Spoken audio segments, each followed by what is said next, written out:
देखिए अगला लेक्चर है हमारा मोहम्मद गौरी के ऊपर। अब इसका शासन 1173। पहले हम ये चीज़ समझ लेते हैं। तो देखिए हमारा पहला टॉपिक हम देख लेते हैं जो है हमारा मोहम्मद गौरी। और यहाँ से बहुत क्वेश्चंस बनते हैं और मैं आपको बता दूं सबसे ज़्यादा मुझे तीन जो मैंने आपको बताया था रूलर जो रहे थे। पहला था आपका मोहम्मद गौरी, मोहम्मद गजनवी, मोहम्मद बिन कासिम। इनसे बहुत क्वेश्चन मुझे फंसे थे। तो इसको मैं बहुत आपको अच्छे कहानी के साथ बताऊंगा जिससे हमको दिक्कतें ना हो। ठीक है, तो ये बहुत ज़रूरी है और इम्पॉर्टेंट पॉइंट तो मैं बताऊंगा, पूरी कहानी के साथ बताऊंगा। पॉइंट मैंने यहाँ पे लिख ही रखे, दोनों मीडियम है, इंग्लिश और हिंदी में। तो पहले हम इंग्लिश के हिसाब से देख लेते हैं क्योंकि हिंदी वालों को मैंने बहुत बता ही दिया है। बाकी आपको स्टोरी समझनी है और ये पीडीएफ आप निकाल लीजिएगा, प्रिंटेबल फॉर्म में डाउनलोड आप कर लीजिएंगे। कुछ जो इंपॉर्टेंट लगेंगे आप नोट्स में साथ में लिख लीजिएगा। ठीक है, तो देखिए मोहम्मद गौरी के बारे में पढ़ लेते हैं। इनका मोहम्मद गौरी का शासनकाल रहा था 1173 का 1206 में। 1173 से स्टार्टिंग करी और 1206 में इसका अंत हो जाता है, मृत्यु हो जाती है खोकर कबीले के द्वारा। वो आगे बात करेंगे। पहला सबसे जरूरी पॉइंट है कि जब ये शासक बनता है 1173 में, आपके एग्जाम में कई बार आता है कि बताइए कौन से साल में शासक बनता है 1173 में। ये बनता है गौर का। देखिए the full name of Mohammad Ghori was Shahabuddin Mohammad Ghori. बहुत जरूरी है, शहाबुद्दीन गौरी के नाम से ये शासक बनता है। मतलब इसका नाम था शहाबुद्दीन, बाद में इसको मोहम्मद गौरी बना दिया गया। अच्छा, ये दूसरा पॉइंट है कि अफगान का था ये रूलर, बहुत बार आता है। आपसे पूछा जाएगा कहाँ का था, गौर का था, गौर का। और गौर आप जानते हैं अफगानिस्तान में। अच्छा, अब ये शासक कब बनता है, 1173 में बन जाता है ये। देखिए इसकी कहानी क्या थी। देखिए ये जैसे मैंने आपको बताया था कि मोहम्मद गजनवी था जो स्टार्टिंग से अपने फादर जो उसके पापा थे सुबुक्तगीन, उस उनकी स्टोरी से बहुत इंस्पायर होता था क्योंकि वो कहानियां बताते थे, जाते थे लूट मार करके भारत से आए और बता दिए देखिए इतना धन है। तो उसको ये समझ में आ गया था कि एक तरीके से भारत बहुत बड़ा धनवान देश है। सेम कहानी, क्योंकि देखिए दोनों अफगानिस्तान के। अब इसको भी पता चलती है कहानी मोहम्मद गौरी को, तो इसको ये समझ में आ जाता है कि मुझे भारत को लूटना है। पर इसके दिमाग में एक एडिशनल और पॉइंट जुड़ जाता है। इसका मतलब होता है क्योंकि इसको जब कहानियां पता चलती है कि वहां पर भारत में इतना धन है, पर इसको एक चीज पता चलता है कि वहां पर मुस्लिम धर्म नहीं है, मुस्लिम वहां पर नहीं है। और इसका दूसरा पॉइंट जुड़ जाता है मुस्लिम राष्ट्र बनाने का। तो ये चीज आपको याद रखनी है अगर आपसे पूछा जाएगा कि पहला ऐसा कौन सा शासक था जिसने भारत में मुस्लिम शासन की नींव रखी थी, तो वो था मोहम्मद गौरी। आप कई बार कुतुबुद्दीन ऐबक रख देते हैं तो वो बिल्कुल गलत है।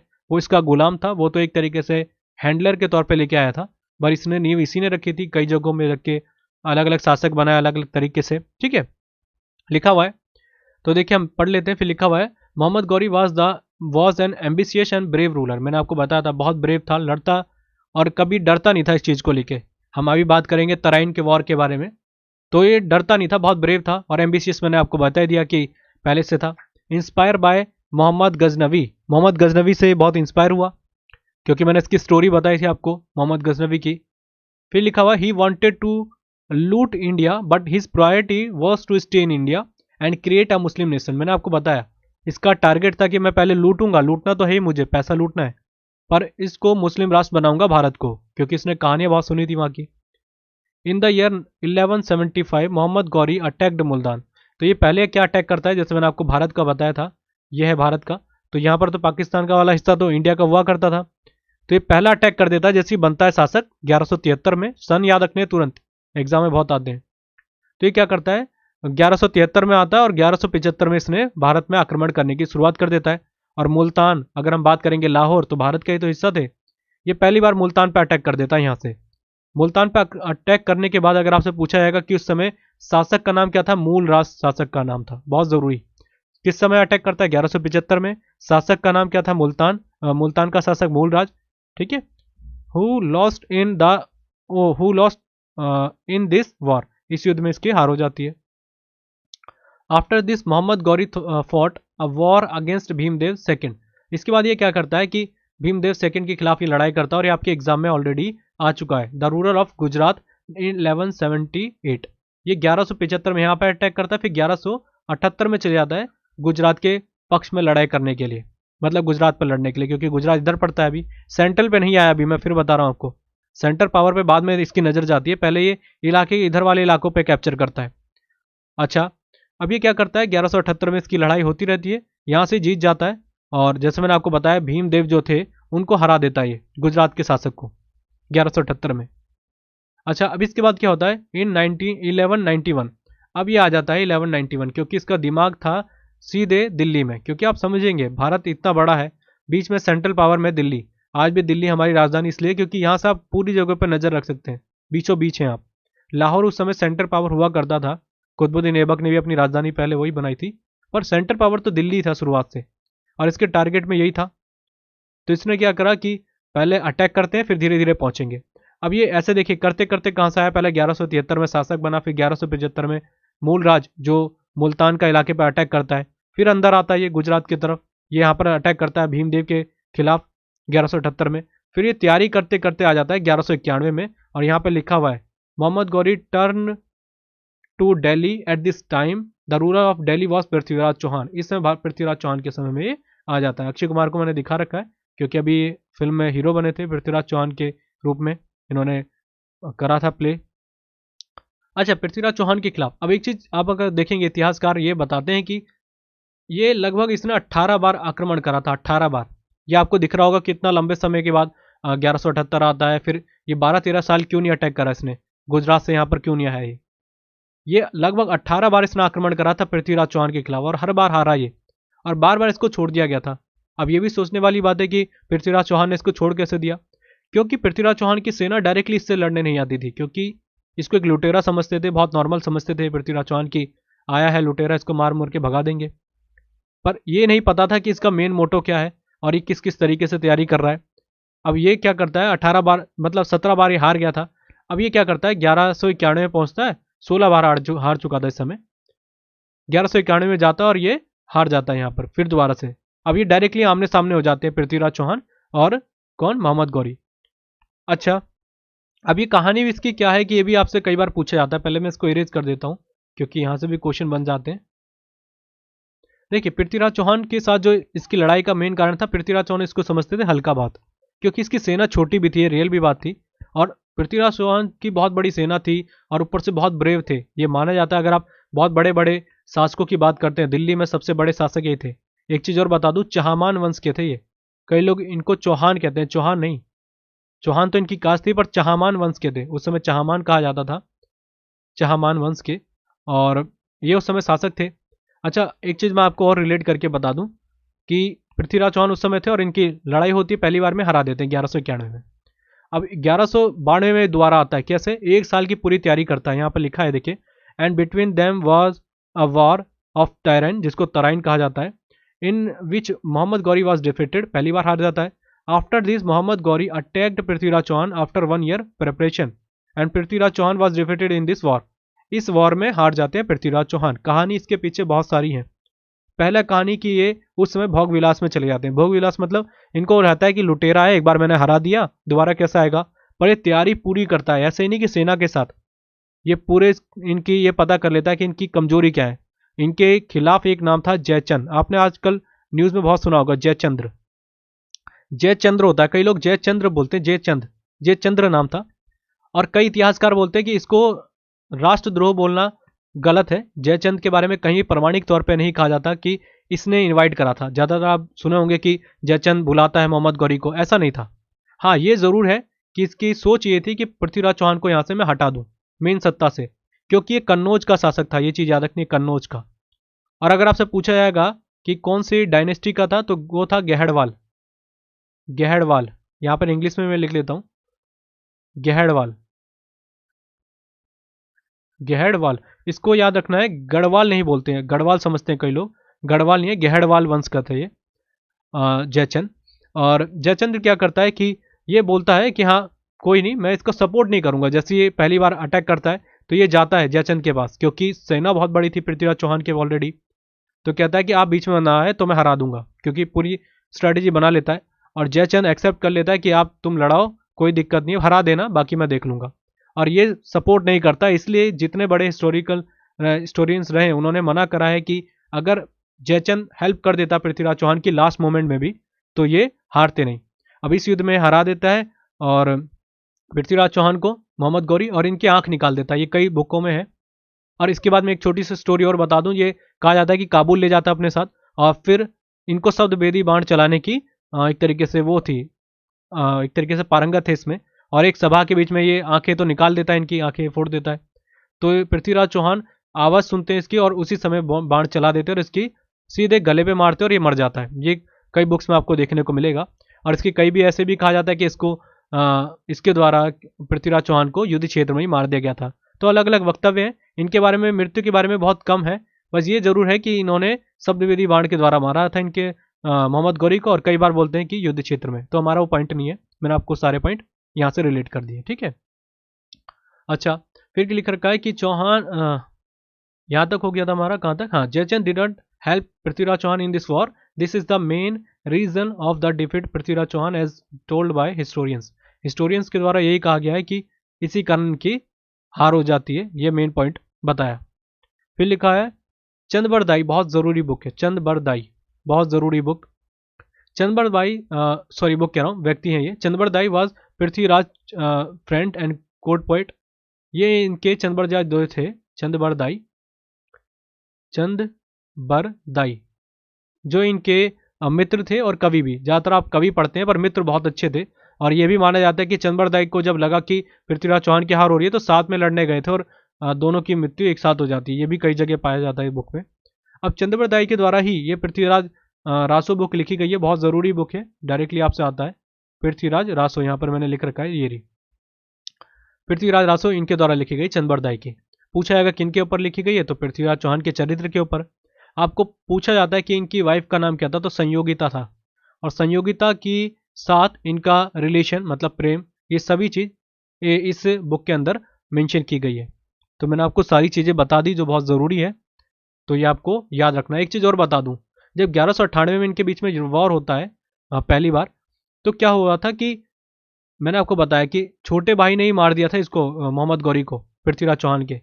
पर बाद में ये क्या करा कि पृथ्वीराज चौहान ने कहा कि चल छोटा मोटा ये लुटेरा एक तरीके से इसको छोड़ देते हैं, तो घोड़े में बिठा के इसको वापस कर दिया था, नहीं तो उसी दिन मर जाता ये मोहम्मद गौरी। समझ में आ गई होगी। और ये कमी सबसे बड़ी मानी जाती है कि छोड़ना नहीं चाहिए था, क्योंकि दुश्मन को कभी कमज़ोर नहीं समझना चाहिए। तो इसके बाद फिर दोबारा आता है, फिर अटैक करके इनको मार देता है, ठीक है। तो हमने ये बात कर ली। अब देखिए कहाँ तक हमने डिस्कस कर लिया था, इरेज कर लेते हैं पहले। अब ये क्या करता है, 1192 तक क्लियर रहता है, फिर ये कहता है 1194 के साल में आऊँगा मैं। अब ये करता है चंदावर का युद्ध, यहाँ पर मैंने मेंशन कर रखा है। और ये करता है जयचंद्र के खिलाफ, ये रहा जयचंद।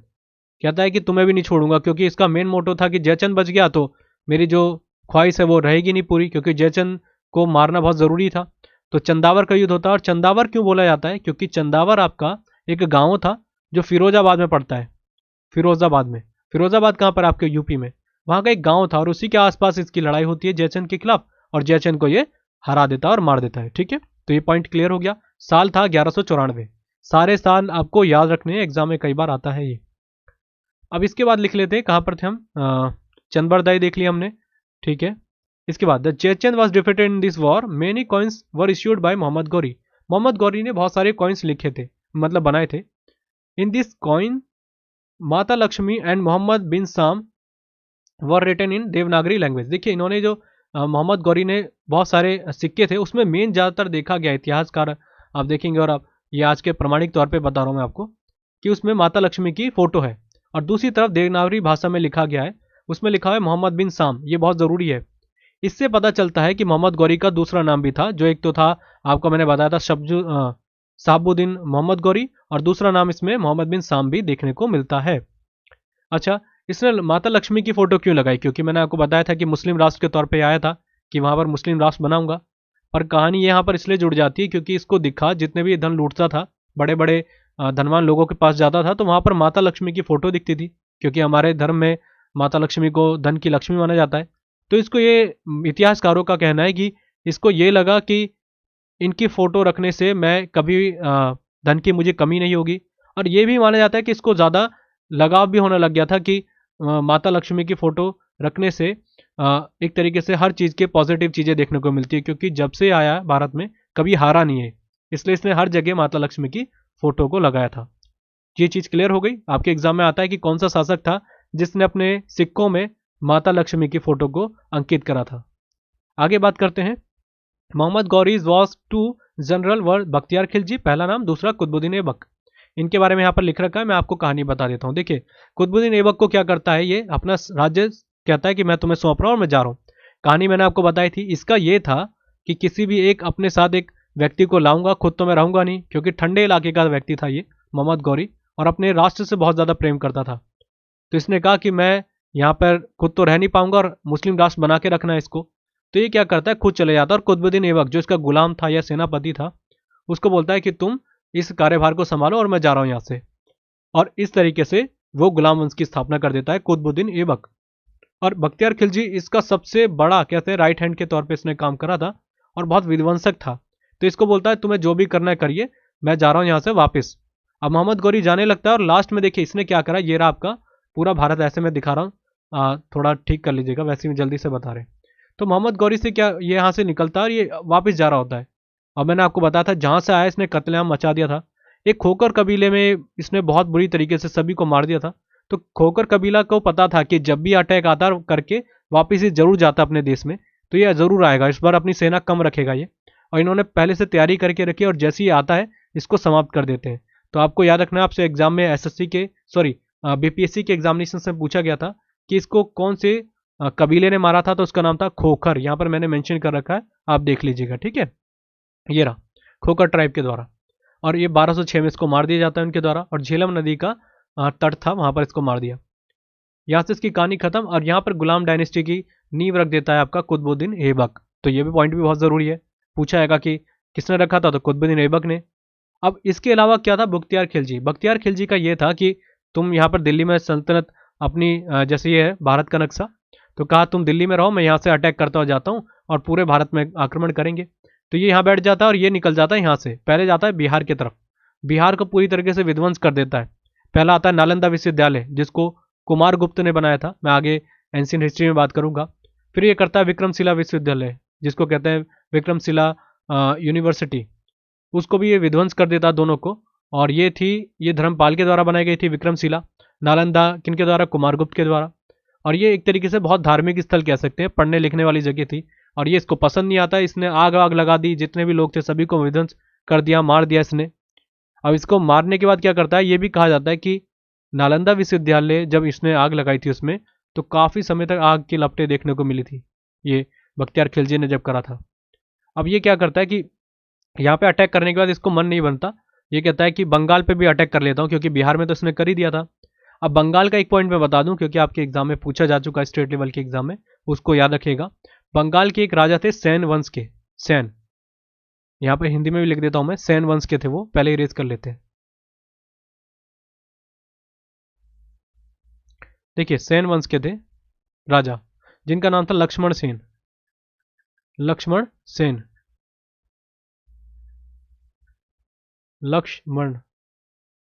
लक्ष्मण सेन थे, ये यहाँ के शासक थे, सेन वंश के राजा थे ये। अब ये क्या करते हैं कि इसके खिलाफ, जानते थे बख्तियार खिलजी की बहुत बड़ी सेना थी, इनकी बहुत छोटी थी, बंगाल के शासक थे ये।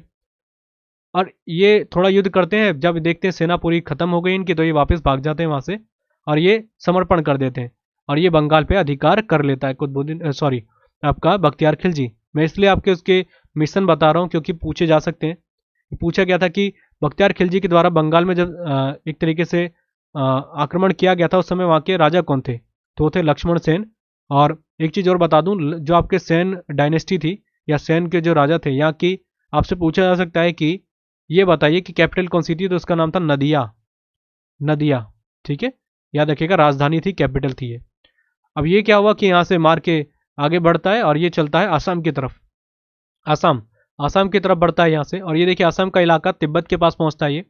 इसका मन था कि तिब्बत को भी मैं अधिकार में ले लूंगा और पूरा इस इलाके को कैप्चर कर लेंगे। यहाँ से पहुंच तो जाता है असम के पास, तिब्बत के पास, पर जैसे ही वहां पर ये अटैक करने के लिए आता है, इसके राशन वासन सब खत्म हो जाता है, राशन की भी जरूरत पड़ती है, कमजोरी लगने लगती है इसके पूरी सेना को, इसकी आधी सेना खत्म हो जाती है यहाँ पर। तो आधी सेना कहती है युद्ध क्या करेंगे, हम वापस चलते हैं। वापस जाते समय इसकी कई लोग कहते हैं कि कमजोरी से इसकी मृत्यु हो गई थी, कई लोग कहते हैं कि इसके एक तरीके से व्यवहार के कारण इसके सेनापति ने इसको जहर दिया और इसको मार दिया। तो यहाँ पर इसकी बख्तियार खिलजी की कहानी खत्म। कुतुबुद्दीन ऐबक 4 साल आपका गुलाम वंश को संभालता है, बाकी उसको भी, जो आपका मोहम्मद गौरी था, उसको भी 1206 में मार दिया जाता है खोकर जनजाति के द्वारा। तो तीनों का ही एक तरीके से समाप्ति हो जाती है, बस थोड़ा टाइम जीता है जो कुतुबुद्दीन ऐबक, फिर यहाँ से मुस्लिम वंश एक तरीके से आ जाता है यहाँ पर, ठीक है। तो मैंने आपको सारे पॉइंट बता दिए जो आपको याद रखने ज़रूरी थे, एक भी पॉइंट ऐसा नहीं छोड़ा। स्टोरी के साथ मैंने इसलिए आपको बताया कि आपको याद रखने बहुत ज़रूरी है किसी भी चीज़ को आपको। हाँ, एक चीज़ और बता दूं, आपसे पूछा जाएगा कि इसकी राजधानी कौन सी थी मोहम्मद गौरी की, तो उसका नाम याद रखिएगा, लाहौर थी इसकी। लाहौर इसने अपनी राजधानी बनाई थी, क्योंकि लाहौर उस समय ऐसा समझ लिया आज के टाइम में पाकिस्तान में है, क्योंकि कहते थे कि ज़्यादा लगाव रहता था। और आप जानेंगे कि कुतुबुद्दीन ऐबक जो था, दिल्ली में तो उसको शासन हो गया था उसका, पर उसने राजधानी भी अपनी लाहौर ही बनाई थी। ठीक है, तो ये सारे मैंने आपको लिख के दे ही रखे हैं, जो आपको ज़रूरी लगेंगे प्रिंट आउट के समय उसको लिख लीजिएगा। ठीक है, तो ओवरऑल मुझे लगता है कि मैंने आपको सारे पॉइंट बता दिए। ऐसी स्टोरी के तरीके से याद रखना है आपको। आप ल्यूसेंट के साथ जाएंगे, रट्टा मार के कुछ फ़ायदा होता नहीं है, शुरुआत से कह रहा हूँ मैं आपको। अगर आप रट्टा मारते रहेंगे तो आप फंस जाएंगे। मैंने खुद रट्टा करके याद करे थे पहले, जब मेरे को बाद में लगा इससे काम नहीं बनेगा, तो फिर खुद एनसीईआरटी से मैंने फैक्ट जोड़े, फिर खुद के सेल्फ नोट्स बनाए, साथ में प्रीवियस ईयर जोड़े, तो उससे मेरे को कुछ क्लियरिटी देखने को मिली और हमारे मार्क्स में अच्छे इंक्रीमेंट हुआ। तो हमने सारी बात कर ली। एक चीज़ और बता दूं, जो आपकी पृथ्वीराज रासो है वो हिंदी भाषा में है। कई लोग बोलते हैं ब्रज भाषा में, ब्रज में, पर आप हिंदी याद लगाइएगा, कई बार अगर एग्जाम में आता है तो बस आज के लेक्चर के लिए इतना ही। इस लेक्चर को खत्म करके अगले कुतुबुद्दीन ऐबक गुलाम वंश डायनेस्टी को देखेंगे। तो इसको यहाँ पर समाप्त करते हैं। आज के लेक्चर के लिए इतना ही। Thank you.